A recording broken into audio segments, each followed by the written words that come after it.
Very good. Nabil, you may begin now. As a data scientist who's been working with Instagram for the past 5 years, I've always felt like there was an ethical dilemma within my work. The way that Instagram gains access to the right to collect and manipulate user data seems highly unethical to me. Our user agreement is simply too complicated for the average social media user to understand, yet users are forced to blindly accept in order to use Instagram. What we are essentially doing is deceiving people into forfeiting their data rights and then manipulating their personal data to create psychographic profiles for targeted advertising. It feels like we are using people like mere tools, and as they are treated as conglomerates of data points instead of people. This is unethical. As a company, we need to practice digital transparency and establish Instagram as a company that leads the industry in digital transparency. We also need to stay true to our company values of community, creativity, and simplicity. Being transparent in our terms and conditions will instill trust within our affected communities, make users more comfortable with expressing their creativity, and then mimic the simplicity that our user platform boasts. While the legal environment is relatively new, it won't be long before Congress catches up with data privacy legislation. This is an opportunity for Instagram to set the standard for ethical data practice and be a leader in digital transparency. Thank you so much. Great, and you did that in 75 seconds, which we appreciate. And next is the University of South Florida. Full disclosure, I'm sitting in Boca Raton today. So, and it's a sunny, windy day. Are you ready? Let me just I am ready, yes. Clock running here.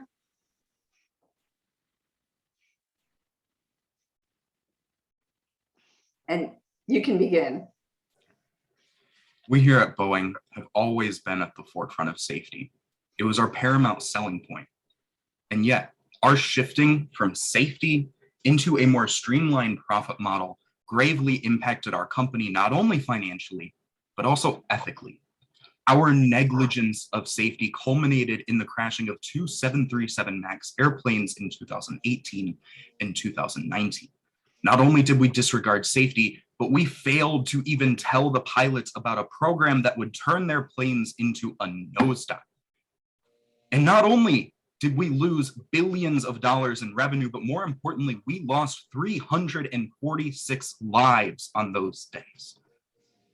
Then, 1 month and 1 day ago today, the China Eastern Airlines flight had a similar flight pattern, leading to a nosedive and a loss of another 132 lives.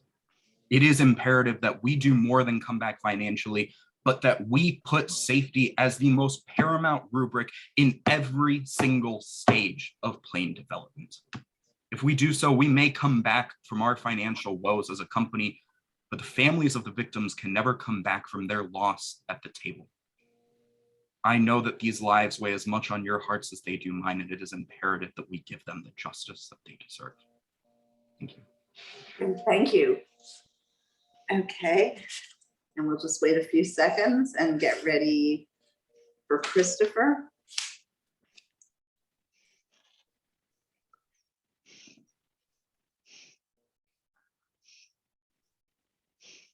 Okay, we're ready. I think we've discussed the financial and legal aspects of implementing a food waste program here at Dunkin', but I think these goals can only fully be achieved by recognizing the larger issue here, which would be the ethics of our actions. In particular, I think that these ethics need to be driven by the reason we're here today, and that reason is dissatisfaction amongst employees, customers, and the local communities.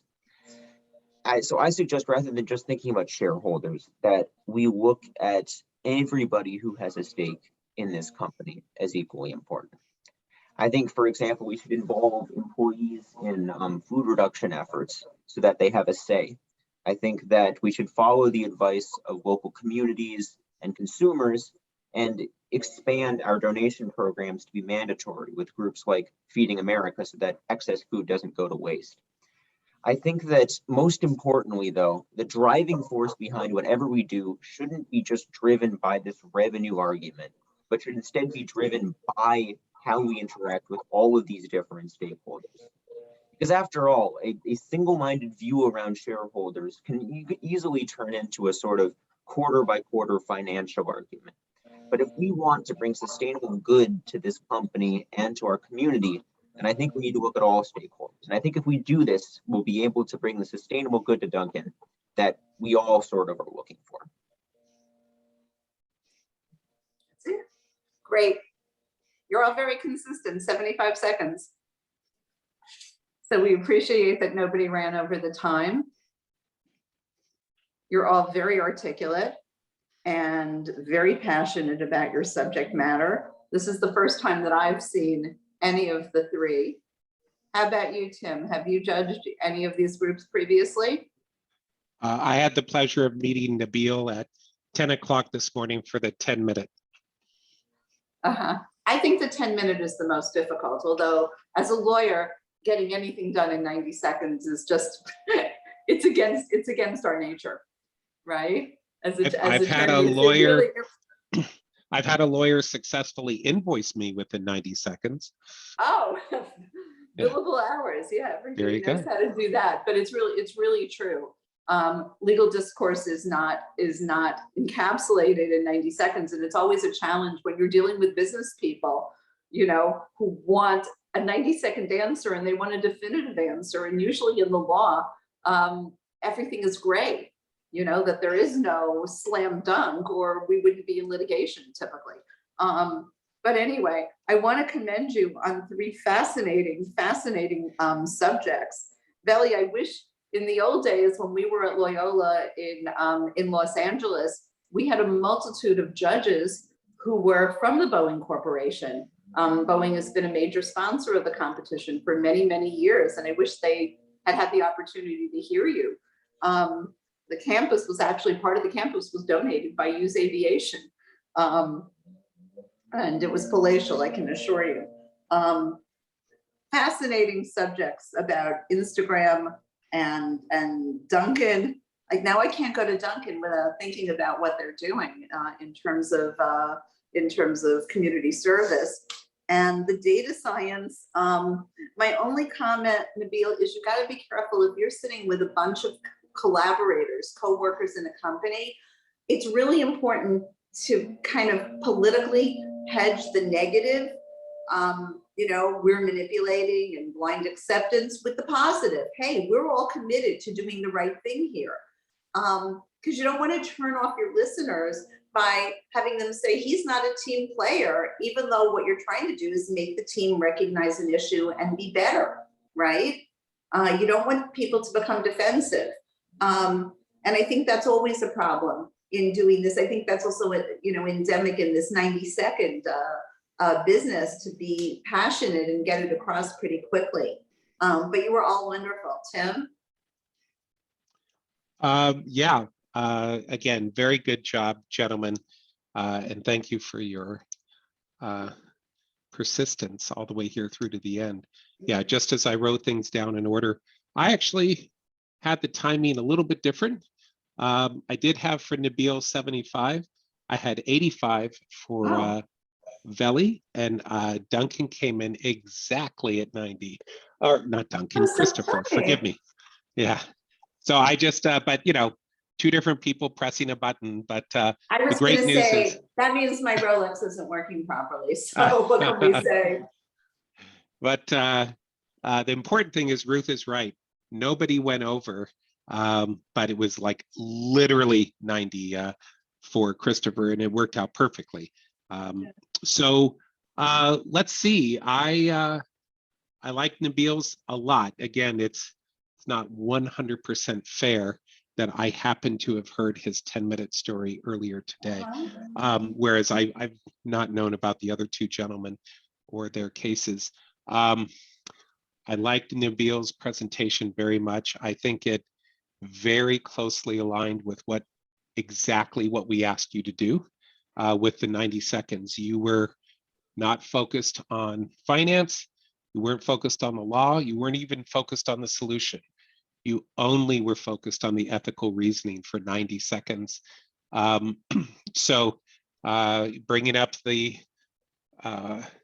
reality of the harm, that the terms and conditions are too complicated and we sort of deceive our users and we force them to blindly accept it.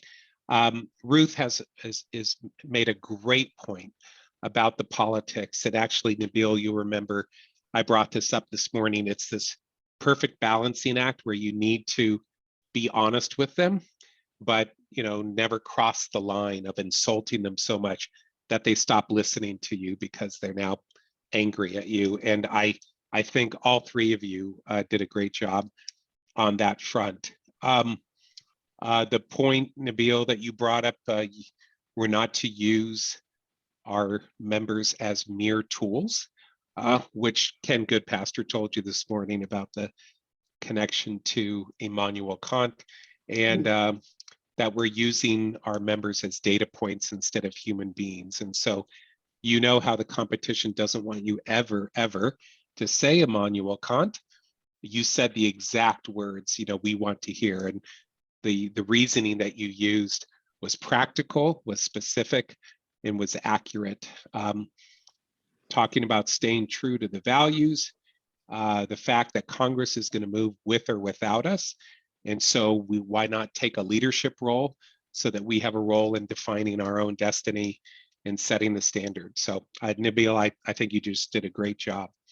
For Veli, you had a case which was almost designed for the 90 seconds. Yeah. So that was kind for you to choose a case just so you could win the 90 seconds. Yeah, I'm nervous about the number of conversations that have happened in Boeing. I use the Boeing case in my current executive MBA course, and it's shocking, the number of people in that company who have just been fighting for so long.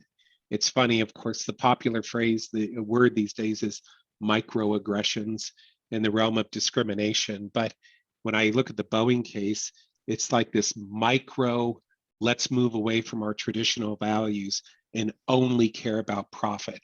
And just a death by 1,000 little cuts instead of some big decision. We don't care about safety anymore. They never said it out loud, but boy, oh boy, you can look at their actions and behavior and look after the fact. So the way that you instantly focused about our proud history on safety, you brought up the word negligence, which is a powerful word. But like you said a couple of times, people died, and it's the worst type of death. It's preventable death.